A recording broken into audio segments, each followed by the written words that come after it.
Livro O Pecado da Licenciosidade, Ellen Goldwhite. Capítulo 3. O juízo de Deus sobre os midianitas. A missão de Moisés por Israel estava quase concluída. Restava ainda mais um ato para o líder idoso realizar antes de partir para seu longo descanso. Vinga os filhos de Israel dos midianitas, foi o comando divino. Depois serás recolhido ao teu povo. Essa ordem foi comunicada a Israel, não como a palavra de Moisés, mas de Cristo, seu líder invisível, e foi imediatamente obedecida. 1000 homens foram selecionados de cada uma das tribos de Israel e enviados contra os midianitas. Nas batalhas que se seguiram, aquele povo foi derrotado com grande carnificina. Os homens que prontamente e com rapidez executaram os juízos divinos sobre essas nações pagãs têm sido considerados duros e impiedosos por destruírem tantas vidas humanas. Porém, todos os que assim julgam falham em compreender o caráter e os métodos de Deus. Em sua infinita misericórdia, o Senhor havia poupado por muito tempo essas nações idólatras, dando-lhes evidências sobre evidências de que Ele, o poderoso Jeová, era o Deus a quem deveriam servir. Ele havia ordenado a Moisés que não fizesse guerra contra Moabe ou Midian, pois a medida de sua iniquidade ainda não estava completa. Provas adicionais deveriam ser dadas. Uma luz clara e distinta, diretamente do trono de Deus, deveria brilhar sobre eles. Quando o rei de Moabe chamou Balaão para pronunciar uma maldição sobre Israel, e assim causar sua destruição, a bondade e a misericórdia de Deus foram exibidas de forma notável. Aquele ganancioso e hipócrita, cujo coração desejava amaldiçoar o povo de Deus em troca de recompensa, foi compelido a pronunciar as mais ricas e sublimes bênçãos sobre eles. Os próprios moabitas puderam ver que era o poder de Deus que controlava o profeta avarento, obrigando-o, sob inspiração exaltada, a proclamar que Israel era o povo escolhido de Deus e que o seu poder onipotente era sua proteção. Ali brilhou o último raio de luz sobre um povo obstinado que havia desafiado a vontade de Deus. Quando, por sugestão de Balaão, foi preparada a armadilha para Israel, resultando na destruição de muitos milhares, então os midianitas completaram a medida de sua iniquidade.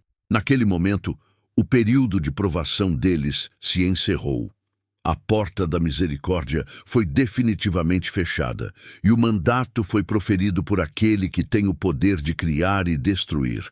Aflige os midianitas e fere-os, porque eles vos afligem com seus ardis. Aqueles que se queixam de Deus ou questionam a sabedoria e a justiça de seus tratos com suas criaturas deveriam reconhecer sua própria incompetência com sua sabedoria finita para determinar o que é apropriado para o juiz de toda a terra.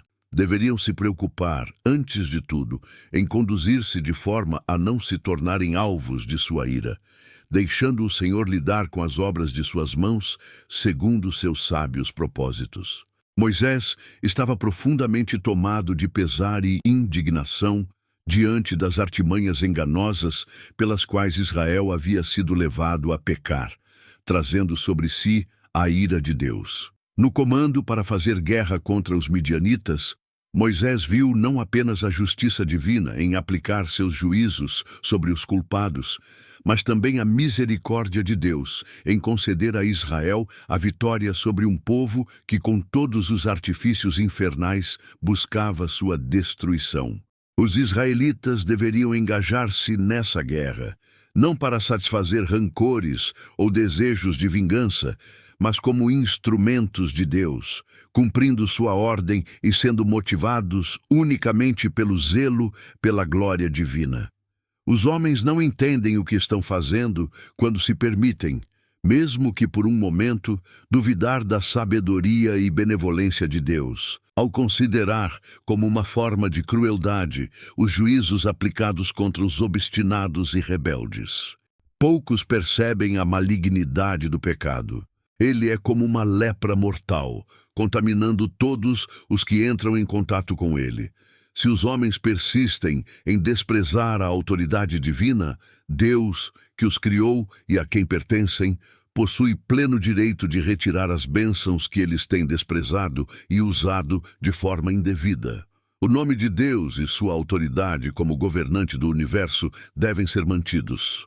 Quando a idolatria ergue sua cabeça altiva, quando a blasfêmia e a rebelião se fortalecem, Deus reprova os pecados das nações e as manifestações da ira divina provocadas por esses pecados recaem sobre os transgressores de sua lei.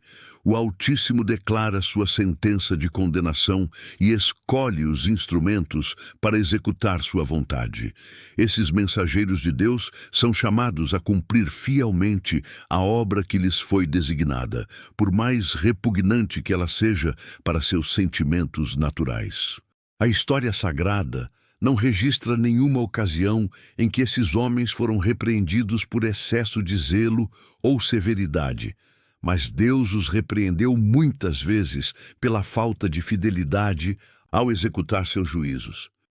Por meio disso, Deus nos ensina a lição de que, no juízo futuro, a retribuição certamente recairá sobre toda a alma que fizer o mal, segundo as obras feitas por meio do corpo. O método de Deus para lidar com o pecado não está em conformidade com as opiniões sustentadas por uma grande classe de pessoas que ocupam posições de destaque entre os professos seguidores de Cristo.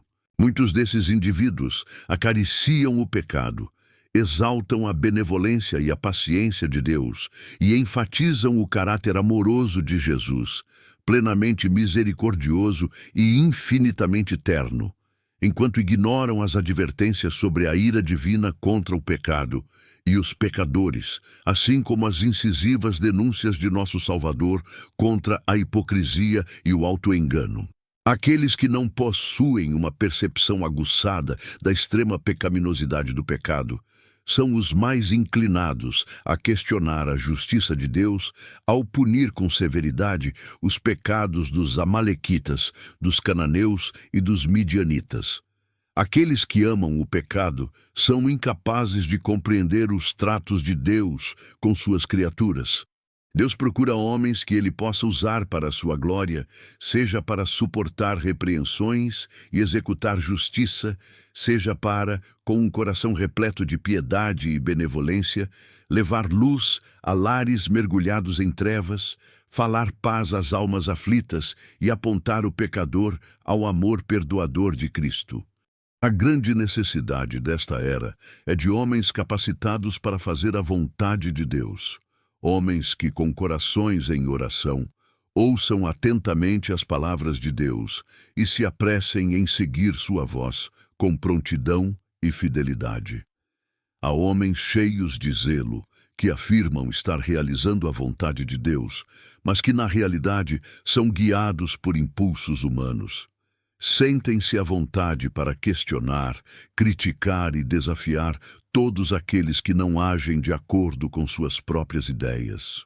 Tornam-se desagradáveis a Deus e ao povo, causando constantes feridas, e por meio de sua conduta equivocada, despertam nos outros um espírito de desconfiança e aversão a Deus, devido ao fato de ele permitir que tais homens realizem sua obra. No entanto, o Senhor não confia a esses homens a grande obra que eles consideram sua. Se o fizesse, ele lhes concederia a graça necessária para desempenhá-la conforme a ordem celestial, e não segundo seus próprios desígnios. Aqueles que têm o privilégio de se tornarem cooperadores com Deus devem cultivar continuamente a consciência de que, em cada plano e trabalho, estão realizando a vontade do Altíssimo e que, em qualquer circunstância, é o Espírito de Deus, e não o do homem, que deve prevalecer. Balaão, ao entregar-se ao domínio da cobiça e endurecer o coração por meio de uma rebelião persistente, uniu sua sorte à dos midianitas e pereceu no massacre geral. Ele pressentiu que seu fim estava próximo quando exclamou: Que eu morra a morte dos justos, e o meu fim seja como o deles. O destino de Balaão assemelha-se ao de Judas, e seus caracteres apresentam notável semelhança. Ambos receberam grande luz e desfrutaram de privilégios especiais, mas um único pecado acariciado, como uma gangrena, corrompeu todo o caráter e os conduziu à perdição.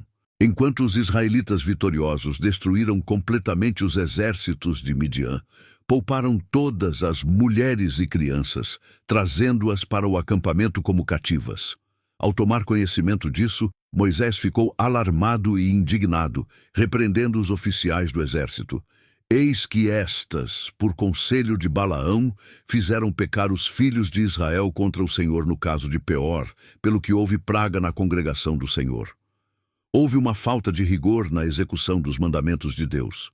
A guerra contra Midian foi uma retribuição justa a um povo culpado, entre os quais as mulheres haviam sido as principais criminosas. Se essas mulheres idólatras e licenciosas fossem mantidas como cativas, sua presença representaria um constante perigo para a moralidade de Israel. A simpatia que levaria a poupar tais transgressoras era contrária à vontade de Deus. Há ainda hoje uma simpatia pelo pecado e pelos pecadores que é perigosa para a prosperidade da igreja. É preciso ter caridade, é o clamor. Mas aquele sentimento que busca justificar o erro e proteger os culpados não é a caridade ensinada pela Bíblia. A amizade dos ímpios é mais perigosa do que sua inimizade, pois ninguém pode prevalecer contra os servos do Deus vivo, exceto tentando-os à desobediência. O caráter ofensivo do pecado só pode ser verdadeiramente avaliado à luz da cruz. Quando alguém alega que Deus é misericordioso demais para punir os transgressores de sua lei, deve olhar para o Calvário. Deve compreender que foi porque Cristo tomou sobre si a culpa dos desobedientes e sofreu no lugar dos pecadores que a espada da justiça foi erguida contra o próprio Filho de Deus. Foi para nos salvar da vergonha e do desprezo eterno que ele suportou o escárnio e a zombaria que o mundo lançou sobre ele. Foram os nossos pecados que causaram ao Salvador do mundo tamanha agonia, derramando trevas sobre sua alma e arrancando de seus lábios pálidos o angustiado clamor. Meu Deus, por que me desamparaste? Ele foi contado entre os transgressores. Fez de sua alma uma oferta pelo pecado, para que por meio de sua justiça o pecador crente e arrependido pudesse estar justificado diante de Deus. Depois de tudo isso, se o homem se recusa a responder ao grande sacrifício feito para enobrecê-lo e salvá-lo, se obstinadamente escolhe o caminho do pecado, será que o grande juiz de toda a terra desculpará a transgressão deliberada de sua santa lei? Certamente, tudo o que há de nobre e generoso em nossa natureza deve responder ao amor que Jesus demonstrou ao sofrer por nós.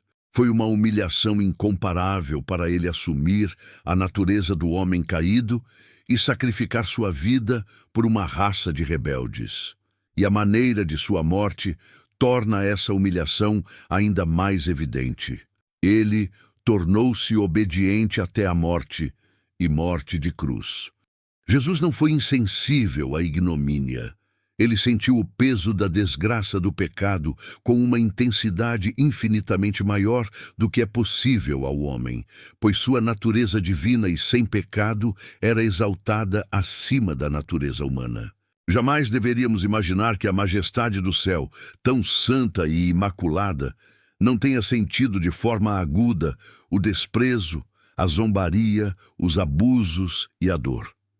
Ele perguntou à turba assassina no Getsêmani: saístes com espadas e varapaus como contra um ladrão? Esse tratamento vergonhoso foi profundamente sentido por Jesus, mas por amor a nós, ele suportou a morte mais ignominiosa e dolorosa que um mortal poderia experimentar. Uma morte reservada aos mais vis criminosos foi a que o Senhor da Glória sofreu para resgatar o homem culpado. Que ninguém se iluda pensando que pode continuar em pecado e ainda assim participar da grande salvação que Cristo adquiriu a tão alto custo. Deus é misericordioso e compassivo, mas também é justo. Que a cruz do Calvário encerre de uma vez por todas essa questão. Assim como Cristo, o inocente, sofreu pelos culpados, é igualmente certo que a ira de Deus recairá sobre aqueles que persistirem em transgredir sua lei.